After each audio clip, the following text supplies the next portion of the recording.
So our next portion of this event is actually, we just want to do a Q&A with our guest, Sue. Thank you. There he is. Hey, Sue, how you feeling today? I'm doing well, doing well. How's it going, Noel? Excellent, excellent. So happy to have you here with us. And so I really love this part of our program where we get to what I say is kind of like press fast forward. And so much of our program is fellows who are working with kind of step one. You know, what do I do? Where do I go? And so I love the aspect of my job where I get to bring in folks who are on step 3, who are on step 4, who are on step 5, but absolutely started at the same step 1. So before we get into it, I just want to introduce you to the man real quick. Su Sanni is a social entrepreneur and tech executive hailing from Brooklyn, New York. He's the founder of DollaRide, a new mobility company for communities that are underserved by public transit. In past ventures, he's helped more than 2,000 nonprofit organizations raise over $50 million using We Did It, an online fundraising platform. Sue led We Did It to its acquisition by the Allegiance Fundraising Group in June 2019. Prior to founding We Did It, Sue was responsible for investing over $2 billion per day into the country's oldest investment bank, Brown Brothers Harriman.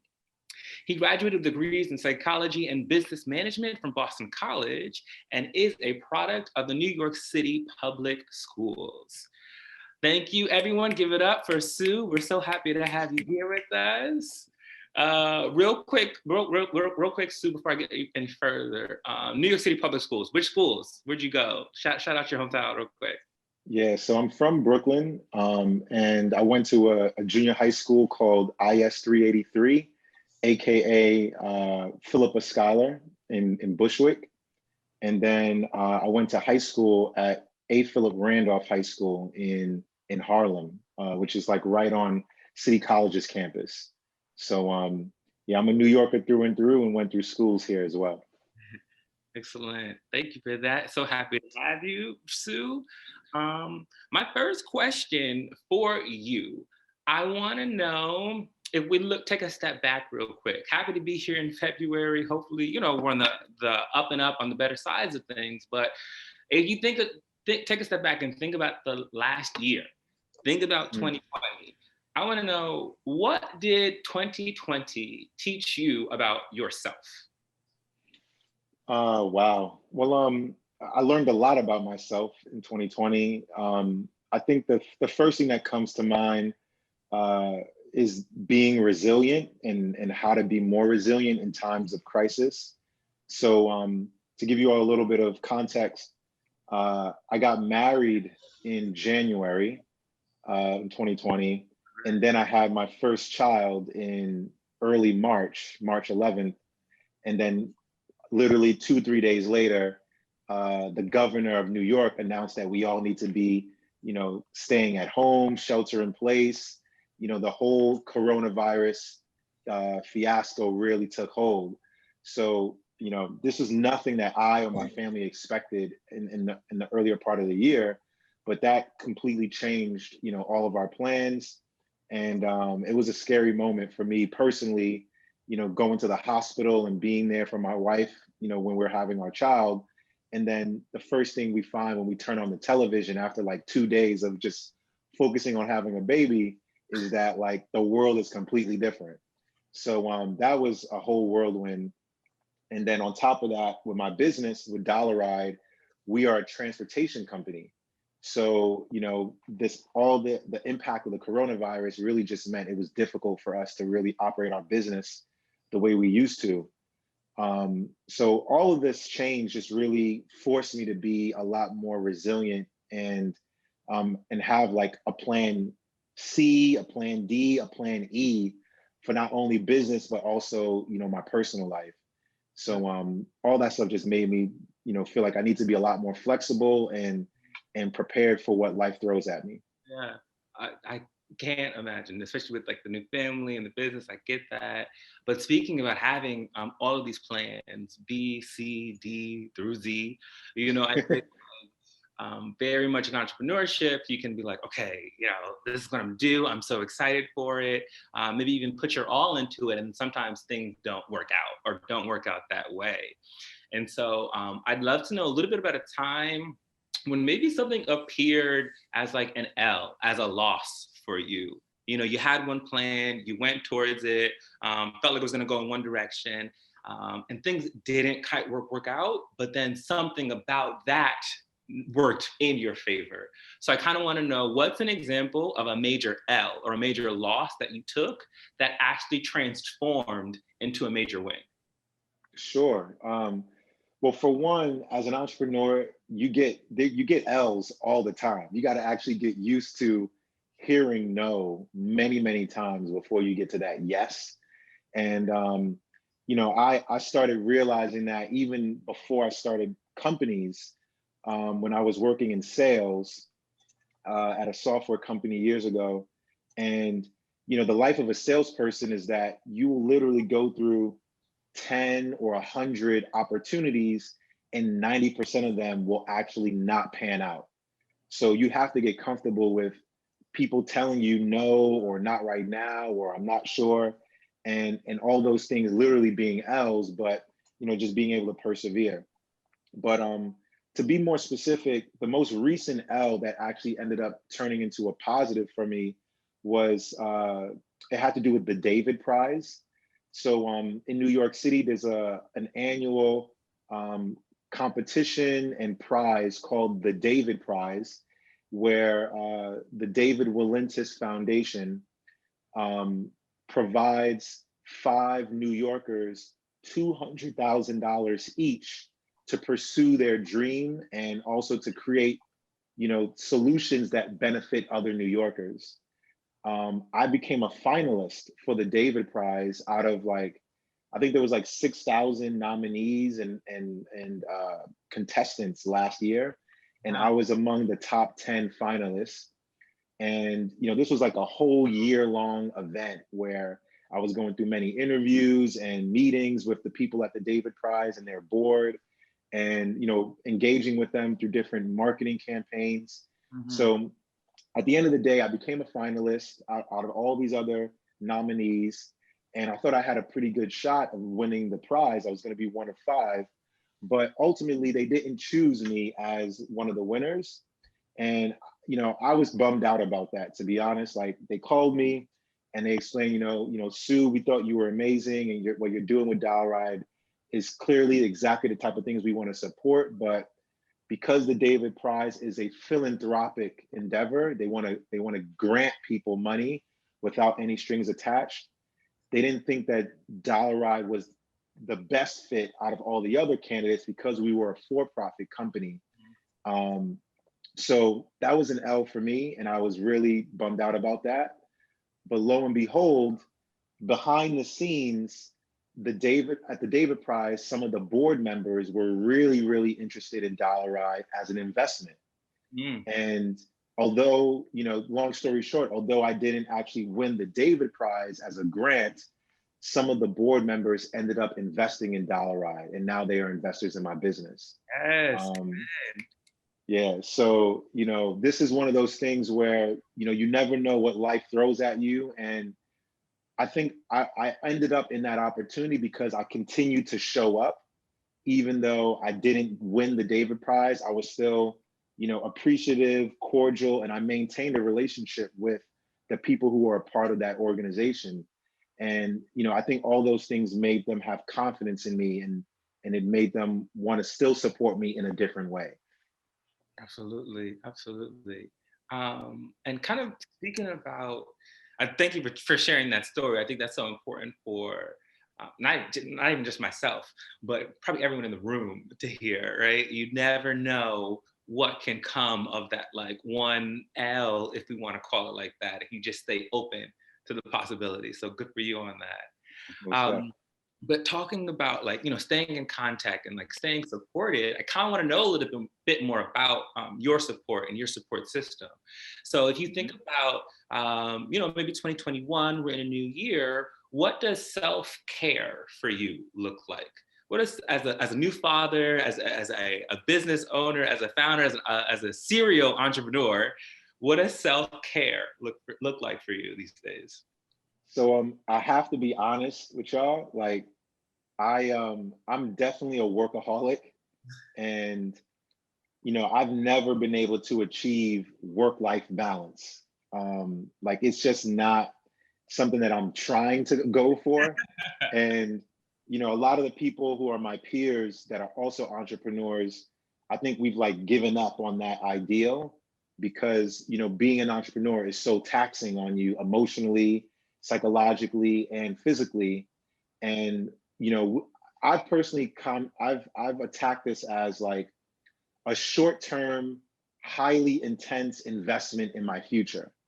There's no way I'm going to be able to continue working as much as I do indefinitely, right? But I feel like for the next 5 years, maybe 10 years, I can just hustle and put myself and my family in a position where, we can relax a little bit when I'm older.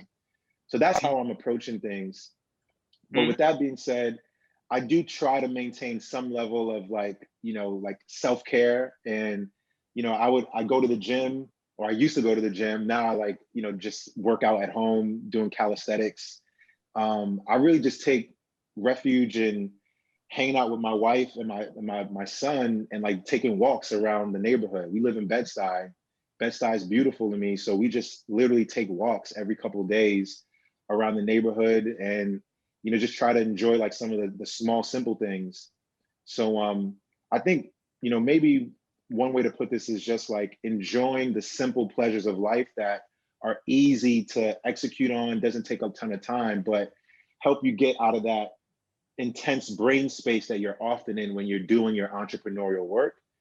I highly believe like if you can take a vacation or just kind of get away from work a little bit, those things help you recharge. And that's the way I try to maintain some self-care and some solitude with the crazy life that we often live as entrepreneurs. Absolutely, absolutely. I definitely feel you on that one. That was kind of a goal of mine, on the spending 30 minutes, an hour outside every day. Just go take a walk, Yeah. away from the computer, just go clear this, reset. That was something that I kind of thought about stepping into 2021. And so I'd love to know from you, what's been your 2021 mantra or focus? We're in a whole new year, we're 2 months in. What is the mantra, the motto, maybe even the major goals that are driving you this year? Sure. So I think, So right now, oh, sorry. Yeah, major goals. Well, one, I'll talk about a personal goal and like a more of a business goal. Personally, I wanted to, I guess, like become a better leader at my company, and I realized that I had to like work on my own personal skill set and ability to, empower other people around me better than I had in the past. So now I'm being more intentional about how I work with my co-founders and the people in my team. Say a Um, little more about that for us. What do you mean empower other people around you? Why is that? so, oh, it's hugely important. Well, one, the reason why it's important is because as soon as you get to a point where you're working in an organization where there's more than like 4 or 5 people, there's no way that you yourself can really do everything. You have to just start trusting that the people around you are going to be able to execute on tasks and strategy that you might have thought of, but they're just in a better position to deliver. Um, and I started really realizing that and seeing that at DollaRide as we've gone from, 2 founders, two dudes that were New Yorkers, to now we have like, 8 and 9 people who work all around the country, but we all are focused on DollaRide. So I wanted to be a better leader of my team. And I thought, okay, I need to figure out how to make everyone aware of the goals that we have in the business, but give them the power and the leeway to figure out how they want to execute against those goals. Mhm. So There's a really good image of this if you search online. It's like a kind of like a meme or a graphic of what a true leader is versus a quote unquote boss. Mm-hmm. So I'll describe the graphic, but it's like, you know, on one side of this image where they have the title boss, a boss is someone that will tell a group of people, here is the task. I want you 5 people to go do it. But a leader is someone who puts their focus on the team and is working with the team to define what is the task. And then as a group, we figure out how do we actually execute this task. So, you know, these are like very two important ideas to absorb if you're an entrepreneur. You know, it's easy to delegate and tell people what to do. What's hard, but also probably more effective, is empowering the people around you to feel like they can accomplish tasks on their own. Yeah. So that when I saw that graphic and was talking to like my mentors and advisors, they really helped me internalize this, and they gave me some tips and tactics for how I can execute in this way. Yeah. I'm really trying to do more of that this year. I get that. I think it's all about growth. I always say so much that, you know, entrepreneurship is a lot like therapy in that it brings out the things that you personally are working with that they're going to show up. And when you're creating your company, when you're creating your business. And so I love like, that distinction of boss versus leader. I know in one of our sessions, shout out to Nakia, who was our org development leader. I know, yes, Nakia, there you go. Nakia Jenkins talked a lot about understanding the limits of boss versus leader. Sometimes you got to be that boss and get it done to get it over the hump or to get, you know, where you need to go, but then recognizing where leader stops. And so I kind of think about, you're talking about this journey that you're going on and talking to your mentors to kind of recognize this. And I'd love to know, what is the best advice you think that you've ever given someone? Now kind of putting on the mentor hat yourself. What is the best advice you ever gave someone?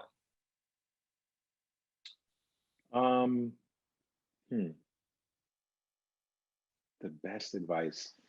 Well, I think it's in the context of entrepreneurship and building teams, especially. I often fall back on choosing the right co-founders and team members. Mm-hmm.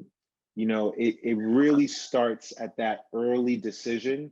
And, you know, it's not to say that you can't correct, you know, a mistake that you might have made. So I don't want people to feel like, oh shit, like I chose somebody and I can't get out of this situation if they feel like they're in a bad situation. But maybe, you know, some of the challenges that you're having in your business is a result of the partnership that you have at the top level. And this is why it's so important that when you have that initial idea and you're passionate about this problem that you're trying to solve, you really want to find and create relationships with people who are truly aligned with you, because entrepreneurship and even building a small business or a nonprofit, it's so hard. It's like the hardest thing you can really do in the professional world.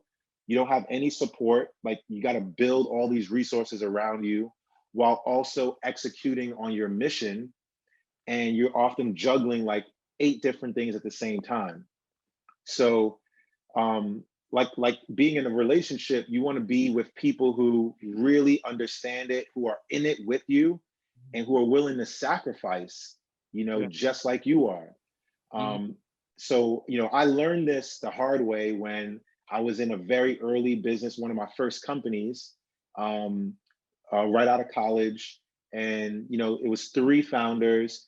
2 of us were homies. You know, we went to school together. But the 3rd guy, although he went to our school too, we weren't as close. And, you know, ultimately our relationship, it deteriorated as the business grew and went through challenges. And a lot of the differences in our relationship and the misalignment, all those things became worse over time and became more and more obvious as the things got rough, as the going gets rough, you know, so they say. So these things you can't really hide. Like it's gonna fester when you have bad co-founder relationships, when you're in work and business with people that you really don't trust, or you don't believe in their skills, or they don't believe in yours. Like these things, they don't just smooth over time.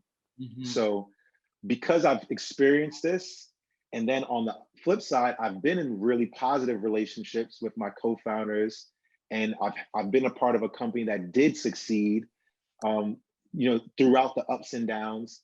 I often advise entrepreneurs to put an inordinate amount of effort into that founding team, really choosing the best people you can find and encouraging each other to sacrifice, supporting each other while you're there, like treating this not only as a business, but like as a family. Because when you're starting out, you're going to be doing so many things that are just well and above and beyond just building the business and building the organization, that you really want to be there for each other beyond just the work. Yeah. So whatever you can do to create that relationship, it definitely produces a strong ROI in the future. Definitely. And I love you talking about that and speaking into it. I can say from personal experience and having seen it so many times I was one who started this idea with about 7 other people. And then starting, and I want one thing, you want something else, she wants something third, and then like kind of that issue of really not being on the same page and really not having spent time investing into like, okay, do we really have the same ideas? Are we really moving in the same direction? So the idea of support is so important, particularly when you're facing, tough times. And so I'd love to know a little bit more about think of maybe the last major hurdle that you went through. And it was such that you needed to tap into some outside energy to get through it. Who or where did you get that energy from? Oh, most def. So literally the most recent challenge that has forced me to go outside of my immediate network to get help and support has been at DollaRide. We're currently like what I call like a boys club, unfortunately. The first 6 people that I've hired are all dudes. Now, I know there's a lot of ladies here, and I want to be real careful about what I say. No, but the truth is that like in my most immediate circles, these were the people that jumped out at me when I had this idea of building DollaRide. I was able to find engineers and designers, but they were all dudes. Now we're diverse in terms of ethnicity, culture, and religion, but not when it comes to gender and the perspective that women often bring to an organization. I didn't start becoming more intentional about this until I realized we were doing some research and we found that 65% of our users, people who take dollar vans in New York, are actually Black women. And that's when it dawned on me, I would be an idiot if I do not have Black women and other types of women high up at my company, because we're going to end up making decisions about our product, about marketing, about customer service that are going to ultimately affect our users, 65% of whom are women. So, I looked around like my most immediate network, and I realized that the way that I'm recruiting right now, there's obviously something broken, because most of the candidates that I get, 80% of them are men. So I need to talk to the women that I know who are also in tech and figure out how can I get into those pipelines where there are women who are engineers, who are marketers, designers, and so forth, and get them to become aware of DollaRide so that I can have more diverse candidates in my hiring pool. Definitely. So that's a goal that we have in the company right now. And I feel like we have made some progress, but without a doubt, like by the time you talk to me this year, there should be, as many, women on our team as we have men. So we're making a deliberate effort to change that. Got it, got it. And I also, I love the direction of growth and growing. And thank you for the folks in the chat helping to point out, keeping us honest, we can still be growing and, progressing with our language, making sure we also include non-binary people too. And so I hope you get Absolutely. all of those representations on that team because you need all of it. Here's a quick question that I have that I like to ask people, and it's a little bit different. So we're so focused on, as entrepreneurs, so focused on this business and what we do in this vision. But some of us are, could be really, really happy living a much simpler life. And so I kind of want to bring you to the attention of an Olivia Pope, if you will. Like those out here solving world wars and like bagging the president and like running the globe, really. But she would just be equally as happy making jam in Vermont, spending her days kind of with her man type of thing. So if you had anything in the world, what would be your happy, simplistic, Olivia Pope equal reality that you could see yourself living out your days with? It would probably be leisurely creating and producing music with artists. I'm a big music fan.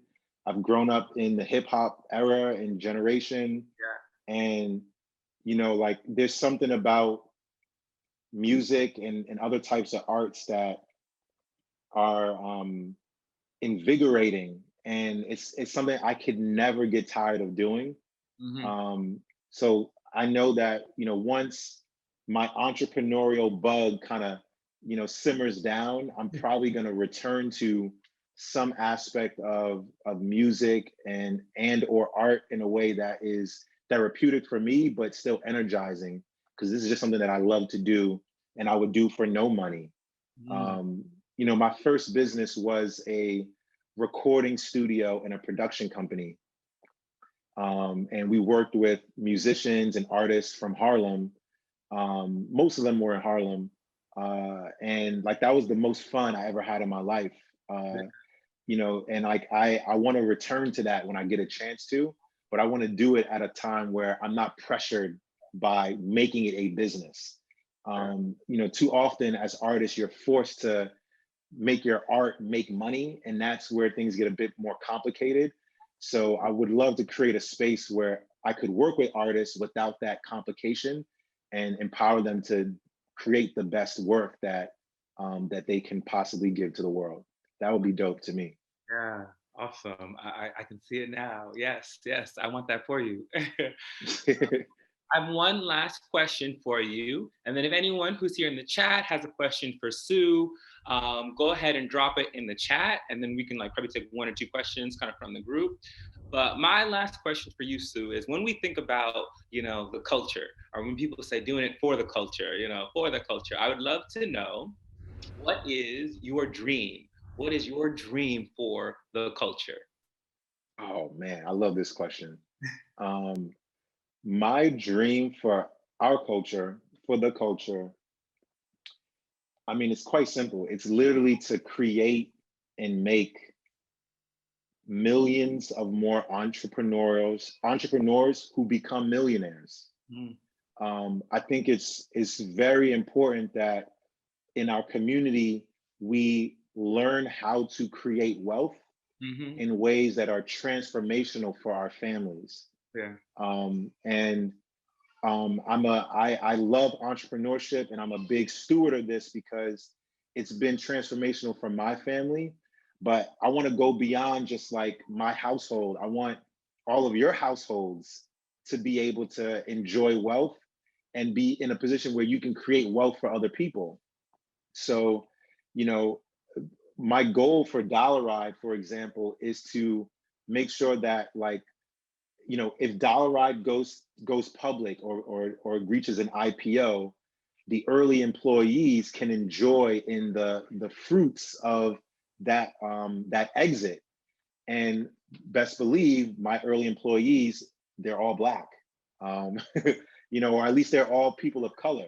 Yeah. And I'm intentional about who I'm hiring and the positions that I'm trying to put them in, because I'm planning that as this company grows and builds, all of us are going to be able to benefit from this in ways that transform our communities.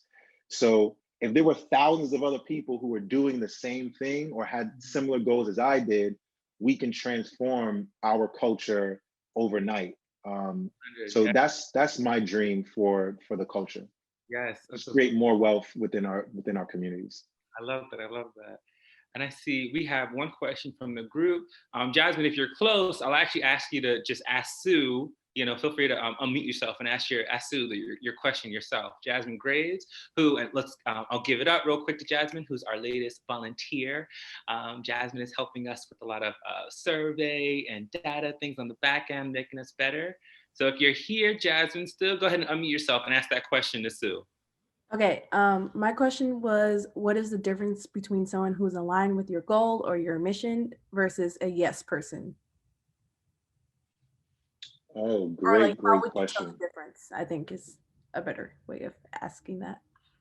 One way to tell the difference is in how or if this person takes initiative. So someone who's a yes person oftentimes is waiting for direction. And, they may not be able to, or maybe very difficult for them to proactively create value for the company or for your organization. They may feel more comfortable just waiting for you to tell them what to do. This is at least one example, or at least what I often am looking for, because I've seen it and I too have been in this position. But on the other hand, someone who's really aligned, they're going to be motivated to do what needs to be done. They don't need you to tell them what to do. They kind of are thinking about the business as often as you are. So because they don't want the business to fail, because they understand the goals, because they are motivated, they're gonna seek out what to do. They're gonna work when you're sleeping. Whereas someone who is a yes person, they're just gonna do whatever needs to be done to please you. But that's gonna fall short of being proactive and taking initiative without your direction. So at least that's one way where I've seen this manifest itself. But I'm sure there's other ways and other qualities of a yes person that you might want to look out for. But certainly, people who are really aligned with your vision, it's night and day with how they operate versus someone who's just kind of going through the motions only to please you. Really quickly too, another example would be in the types of ideas and things that people do when they're working with you. When someone is a yes person, again, they're really just trying to please you. It's a short-term way of how can I say, like, ensuring that they're secure in your organization. Whereas someone who's really thinking strategically about how to make this organization work, they may challenge you because they might have a different idea, but ultimately they're coming from a good place. So you don't necessarily have to agree on the same things, but when they're really in the business with you, they're always going to be pushing the envelope. They're going to be pushing and challenging what it is to deliver value in this company. And that's different, but it doesn't necessarily mean that it's a bad thing. It just might be different from your idea. But at the end of the day, you want people to be proactive and motivated to create value for the organization. So that's what you really want to look out for and nurture when you see that in people around you. Absolutely. Cannot be overstated how important that is. I see one more question, and if you're around, Jim, I'd love for you to come off mute real quick, just ask this question to Sue. I think it's a great question. If you're around, feel free to go ahead and. Great work, brother. So we understand as entrepreneurs, we're building businesses, like you mentioned earlier. We can't do everything ourselves, so you have to identify talent. And even based on the question previously, when you identify talent, people have to power your process. So how do you go about identifying the talent to fit a specific need that you have, and understanding that people are motivated by different things? Some people might be motivated by money. Some people might be motivated by a pat on the back. So how do you understand what people are motivated by, and push them down the path so they can do their job more effectively? Excellent question, Jim. So, one, as the founder or the leader, you do have to take the time to understand everyone's motivations and then determine if the motivations are at least in line with the future of the company. So, the second thing is, it's okay if some people that you may hire or work with are only going to be valuable to your organization for a short period of time. Think of it kind of like in the military, where people are taking a tour of duty as opposed to being a lifelong serviceman, right? Some people, they get into the military and they know that I'm only going to do this for like 6 years and then I'm out. I'm going back into the civilian world. I'm going to get into the regular work world. And that's fine. I've been told too that oftentimes, especially at startups, everyone doesn't scale as the organization grows. Some people are only going to be effective in their roles for like 2 or 3 years. And that's okay too, right? We all have lives to live and people bounce around from different jobs. So if that's the case, then once you know what people's motivations are, you can still kind of wave that carrot in front of them, as long as it's aligned with the ultimate goals of the company. And as a leader, if you recognize that, hey, this person may not pan out as we grow from 5 people to 20 people to 100 people, then that's okay too. Give them the opportunity to grow along with you. But once you notice that their rope is ended, it's all right to part ways, so long as you've helped them get to where they needed to go. And you, as the organizational leader, you felt like you've all progressed as well. So recognizing that after you've assessed where people are and where their motivations are, I think will help you build the type of organization where people get what they want out of the progression of the group. And then I think the other thing too is, it's great to like lean on mentors and advisors to create an ecosystem at your organization where people have resources, they have other people that they can tap into to grow.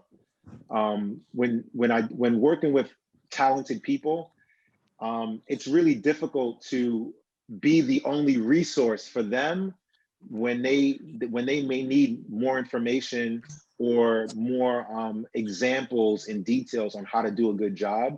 So that's why, like, it's important that as the founder, you have other people that you can tap into to bring in to coach people and make them feel like that they can get resources from not only the founders, but from mentors and advisors that are part of the ecosystem. So I'm sorry. So yeah, just to wrap it up, I think the third thing is just, making sure that you build like an ecosystem of resources that help your team feel like they can get knowledge and information from multiple people that can help them execute on their goals and responsibilities. Does that answer your question, Jim? Yes, sir, you got it. All right. Great question. Much appreciated that. And yes, ecosystem. As you see, we're trying to build our own right here and make sure everyone is plugged in and has what they need. Well, I want to thank you so much, Sue, for taking some time out today for answering these questions. Y'all give it up to Su Sanni real quick, founder of DollaRide. Much appreciated. So happy to have you. Just know, Sue, we'll be sending some appreciation your way in the form of some Represented Foundation swag. So we're gonna have you out here fly like the rest of us. Okay.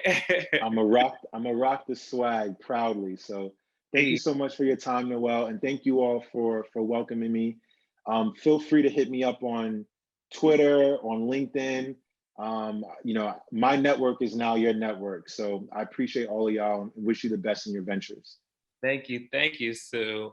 And I know in a moment, we're getting ready to go out to some breakout rooms. We're gonna have some presentations from our fellows. That's right, get excited, Jerry, I see you. And awesome, we'll have our amazing DJ here to add some tunes in as we play our way out.